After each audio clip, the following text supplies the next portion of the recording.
అందరికీ thank you so much అండి. కిందున్న పెద్దలందరికీ, అలాగే స్టేజ్ మీద ఉన్న పెద్దలందరికీ కూడా థ్యాంక్ యూ సో మచ్. ముఖ్యంగా చాలా రోజుల తర్వాత మా రోజా గారిని చూస్తున్నాం. థ్యాంక్ యూ రోజా గారు, ఇలా కలవటం నిజంగా చాలా ఆనందంగా ఉంది.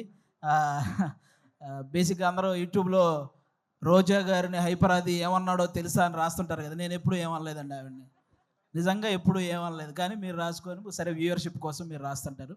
ఓకే, ఈరోజు తెలుగు సినిమా నిజంగా చాలా చాలా చాలా బాగుంది. ప్రజెంట్ ఇంకా ఇంకా బాగుంటుంది. ఎందుకంటే నిన్న సాయంత్రం పుష్ప 2 అని ఒక ట్రైలర్ వచ్చింది.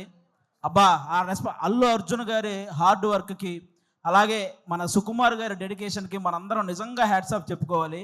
రేపు డిసెంబర్ 5వ తేదీ ఒక నేషనల్ అవార్డు విన్నర్ చేయబోయే ఇంటర్నేషనల్ పర్ఫార్మెన్స్తో థియేటర్లు బ్లాస్ట్ అవ్వబోతున్నాయి. మళ్ళీ మన తెలుగు సినిమా వైభవం ఎప్పుడు అంటే, తెలుగు సినిమా ఈ మధ్యకాలంలో ఎంత గ్రోత్ అంటే, ఒక పక్క Oscar award, national award, Prabhas